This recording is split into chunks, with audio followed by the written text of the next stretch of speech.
Hello guys, andito pala ako guys sa isang kainan guys, isang restaurant na tinatawag na The Aquarium Cafe and Lounge. Ito pala guys ang kanilang main attraction guys dito sa kanilang restaurant, na halos ang daming mga aquarium na sa loob dito guys.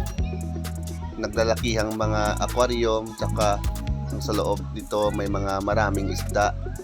May naglalakihang mga isda tulad ng mga tilapia. Ayan guys, nakikita nyo guys, naglalakihang tilapia, may kulay puti, may kulay gray, may kulay black. Ayan nakikita nyo guys. Tapos meron din silang pagong nasa loob, nasa loob guys. Tapos meron din silang naglalakihang mga karpa. Yan guys, ang linis talaga ng tubig guys, ang linaw.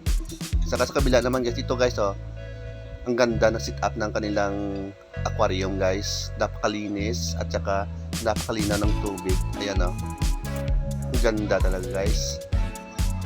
Kahit na hindi ka na kumain dito guys, nabubusog na dito ng mga magandang tanawin.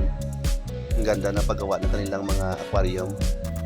At hindi lang ito guys, marami pang aquarium na naka-display dito sa loob ng kanilang kainan sa restaurant nito. Yan guys, meron din silang napakalapad na aquarium. The best talaga dito guys kumain guys, at saka gumala.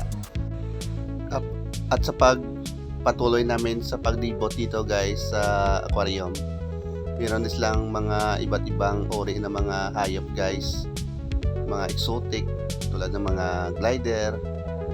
May mga iba't ibang uri ng parrot, ng mga ibon. Yan guys, makikita mo guys, isang glider, sugar glider. Ayan, hindi naman siya makikita sa labas kasi nasa loob siya, natutulog yata. Yan guys, ang ganda ng kanyang aquarium. At ito naman, iba't ibang uri ng mga ibon. Ang ganda ng kanilang lagayan guys, ang lapad ng talaga makakalipad yung mga ibon dyan sa loob. Ang lapad talaga. Tapos meron din silang aquarium ng mga guys, ng mga gagamba. Iba't ibang uri ng mga gagamba at sa mga insekto. Yan guys, yan ang ganda ng kanilang setup guys na. Yan ang laki ng gagamba Yan.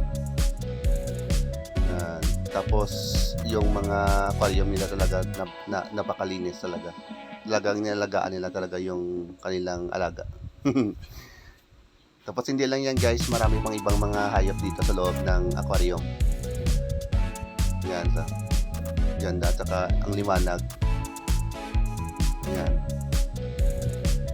Tapos meron din silang mga guys, may mga naglalaki ang mga pagong, mga ahas, mga bayawak, at iba pa. Yan guys, naglilibot-libot kami dito bago kumain. Kasi hinintay pa namin yung order namin guys, kasi niluluto pa ng kusinero nila doon. Kaya ito, naglibot-libot muna kami. Yan guys, ang laki ng pagong nasa loob ng malaking aquarium. Ang ganda ng kanilang setup guys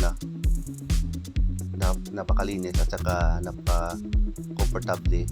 Ang gandang tinda nila guys.